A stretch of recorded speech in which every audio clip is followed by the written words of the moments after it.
Alright, hello everybody, what's going on guys? My name is Julian and today we're going to be going through how to play chess and how does chess actually help you in a business. And basically what we need to understand is what is chess exactly and how does it actually help you with chess. So I'm going to give you the rundown of in ChatGPT, the basics of chess. So basically, chess is a strategic game 8 times 8 grid called a chessboard. Basically, one players one of the players will have the white pieces, the other person will have the black pieces. So each player has one king, one queen, two rooks, two knights, two bishops, and 8 pawns. And the goal of the game is basically to checkmate. However, you can also end up in a stalemate, which is called a draw, if neither side can afford a checkmate. So this is basically the rundown how the pieces move. I'm not going to go through this. You can just use ChatGPT to do this. There are special moves. However, there's castling, ampersand, and pawn promotions, which you can Google it yourself. I'm not going to do that. But basically, how does this affect business? Basically, what you want to do is you're trying to control the center. Why controlling the center? Because when you control the center, for example, in business, you're trying to control the business center. You can actually, how do I say? You can control more of the things around your surroundings, and sometimes you need to know how to develop pieces, meaning develop, some of your employees, maybe your colleagues. Um, Make sure you're safe, king safety. Make sure you're castle, and you're trying to be thinking ahead and make practical decisions. Same thing in business. So I'm gonna go right straight into a game. This is just a random username. No, I did not sign into Google or anything. So we're just gonna play a game and just see how it goes. Alright, we have a random guy. We're gonna play really simple. We're just gonna play the pawn e5. He's playing the feeding cattle setup. Basically, we're trying to control the center. We put two pawns in the center. It's a lot of really basic, uh, right?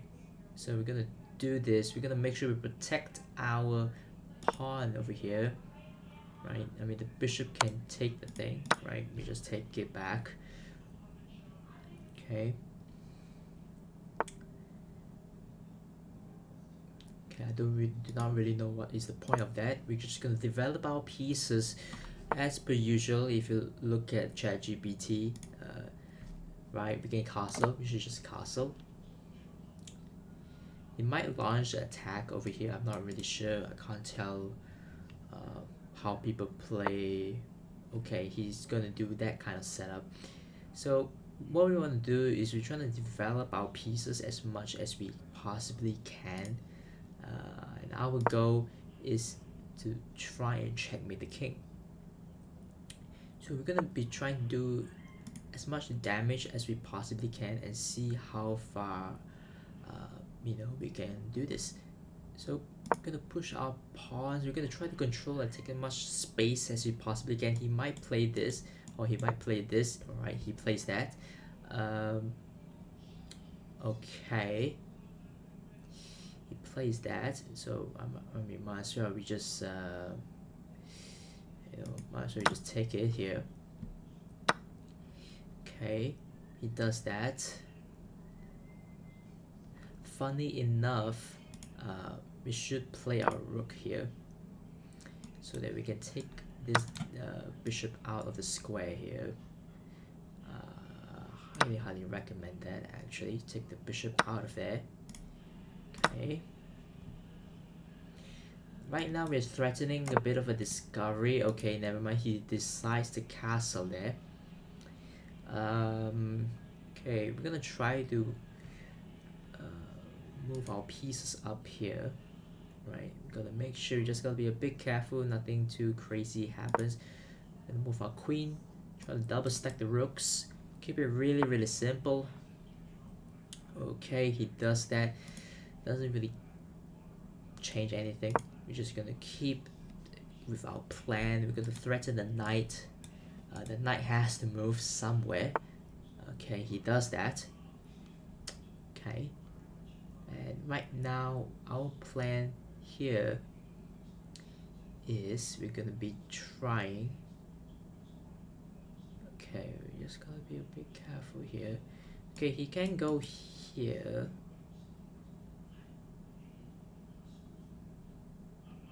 Right, he can't go there. We might as well just take this at this point in time.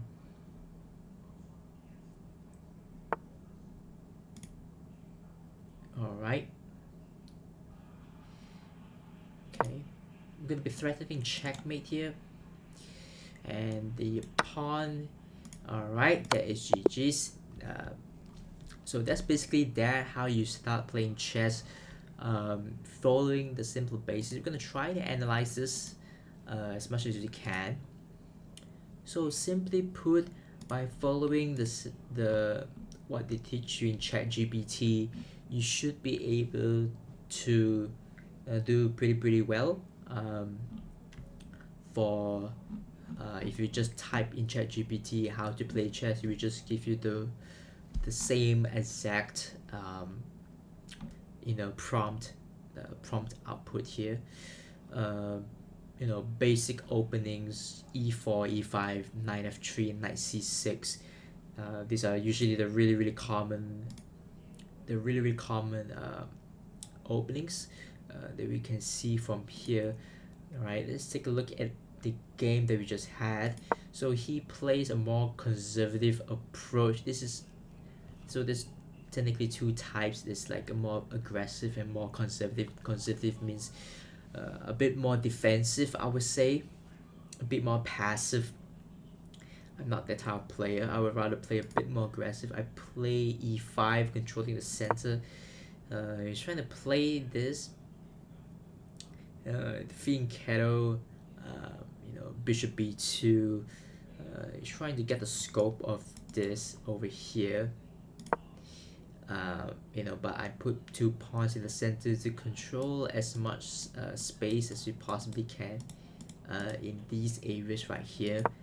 Place that and move our knight over there. Now, important to take note here is that we have to defend this pawn. So simply put, we just move bishop to d6, defending the pawn from the bishop, because if we do not do that, for example, if we just play another random move, simply put, he can just take our knight. We have to take back, and then we lose the pawn, and we basically be a pawn down. So we do not want that to happen. He takes that. Obviously, I take back. See, he plays a more passive move, pawn a3. Literally makes no sense. He should be developing the pieces. I'm developing my knight, preparing to castle. I castle. He plays a more passive approach, creating a lot of weak squares along the white squares over here. I move bishop to b7. Preparing for a potential discovery in the future. If I push the pawns up the board, I push he develops the knight, preparing to castle.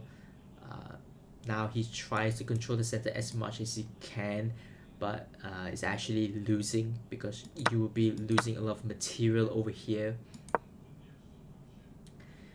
This is preparing for potential losing the bishop. Now he's creating dark square weaknesses and light square weaknesses. If you can see over here, he loses the bishop, and decides to castle along the light squares. I move the queen up to try to make the double stack for the rook. He plays that. It does not threaten anything actually. If he takes that, there are 3 different attackers looking at the pawn. The only piece is the queen defending it, which is not going to do anything. Alright.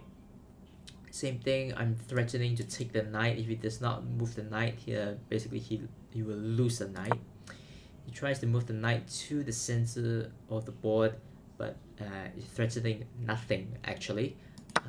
I still take the pawn, preparing for this movement right here because he's trying to do discovery, which is this, but does not really have any danger because now I move the queen to c6. Queen to c6 actually threatens a lot of different things. It threatens checkmate and also prevents the pawn takes c4. He did not see that and basically lost the game. So that is the first game that we have. So now we're going to be trying to play another game, and we're going to see if we can basically follow the same concepts and see if we can get a more tougher opponent. All right, let's do this. All right, I'm white pieces again. I'm gonna play pawn to d4, pretty standard. Okay, he aborts the game, never mind. All right, okay, same thing. Gonna be, why is the game is being aborted? I do not understand. All right, can we play another game? All right, okay, pawn to d4. Hope he does not abort this one. Okay, we're gonna be playing the London system, the basic London system. Basically this is called the accelerated London system, where we move bishop to f4, closing up the bishop over here. Basically what we're trying to do is try to control the center over here. Okay, we move our knight over there. Alright, simple. Okay, I recommend moving the knight over here. He probably will play this. We do not want to take the knight if he jumps into e4, because it will create a problematic pawn chain, which will be a bit difficult to deal with, right? So we can technically move bishop to d3. However, if the knight jumps here, this will be a problem because there will be a potential fork. A fork meaning that you'll be losing one of the pieces because the one pawn is attacking two pieces. So what I recommend is I will just play the more passive approach, bishop e2. Really simple move, nothing too crazy. Okay, so he plays this move over here. What I recommend is just just castle. He's getting out of the way. It's not threatening anything. What I would do is I would just push the pawn and try to launch an attack on the other side of the board. Or I can technically, if I do this, right? Okay, he loses the bishop. Okay, that's basically a piece up. We can play a bit more conservative, preventing the knight jumps over here, but he can jump here to jump here, but he can't because the pawn prevents the jumps from happening. Now the queen threatens this pawn. Really simply, not a whole lot you can do about this. Threatening a lot of different stuff actually. If I go queen takes a4, threatens the bishop and also threatens the knight, which threatens the king, which also threatens potentially a lot of different issues. So this is what we are going to do. We're going to take the pawn. Now you may think that he can just go here and then he will fork the pawn and the rook over here, but like I said previously, this is more of the problematic, which like I said is exactly what happened. Now the best thing to do at this point in time is to go knight e5, right, threatening the queen and the knight, because there's not a whole lot you can do about it, and so you'll be losing a piece. Basically, you'll be losing a piece. Did I make a mistake? Oh, right. Okay, you can technically go back there. But okay, same thing. Okay, he does not see that the knight can take back, because if you don't, basically lose a knight, and it's practically GG's at this point. I have a really good structure. His king is in the center of the board. Um, really bad position for him. Now technically I can go knight over here to go over here. I can technically do that, but since I'm up by 3 points of material, I will just take the knight. Simple as that. Then I will possibly go knight to f3, or you can just simply just play bishop b2. Okay, doesn't really matter. We can do a lot of different things. We can break the pawn in the center here by breaking it, and then we can accelerate our development a bit more faster. Threaten a lot of different things. We can threaten the bishop. Okay. All right. Basically, he loses the bishop. So now we're threatening potentially, yeah. So the loses the rook as well, and then it's basically GG. So you cannot win this game. You should resign at this point in time. But you know, however, it is what it is. Now I'm threatening another potential skewer over here on this side of the board. There's not a whole lot I can do about it. At this point, you should resign, but this guy's not gonna resign. It's okay. Yeah, you cannot move the pawn. You basically also lose the rook. Right? Basically, it's a fork over here. You lose the rook, and it's basically GG's. There's not a whole lot I can do about it. Right?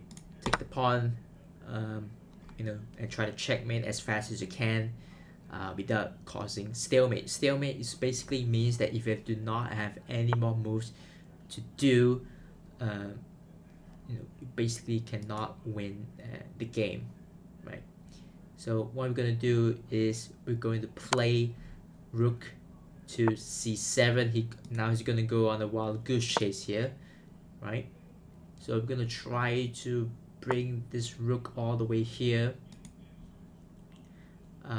Let's see how we're gonna convert this, right? So we can basically just go here, threaten you know, this in the future. You know, the fastest way I would say is we're just gonna try to be on the same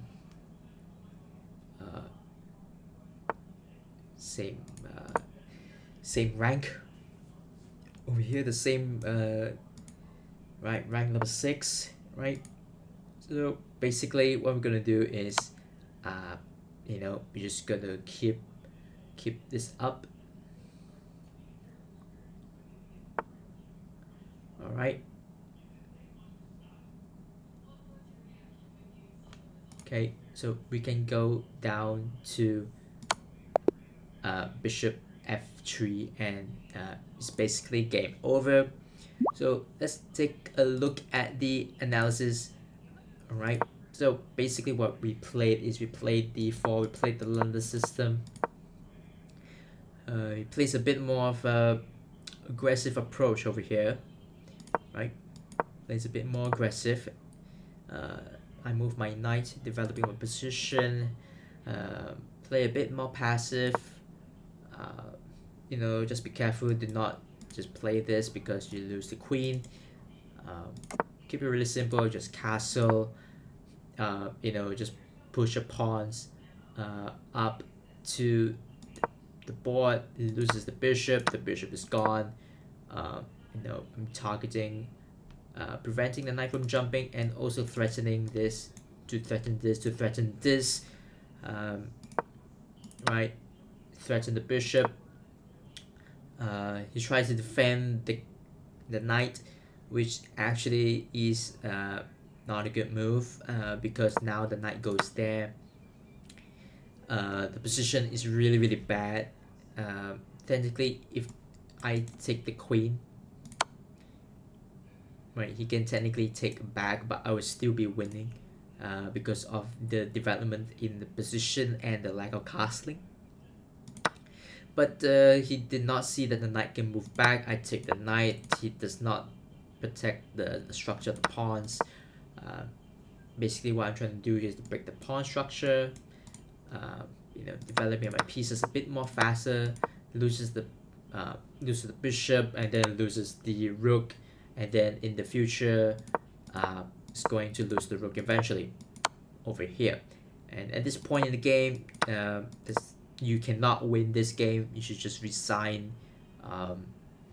It is what it is. So we're gonna play one more game, to show that the fundamentals play a huge role in chess, and this is how decision making is important. Now he's playing Alekhine's defense.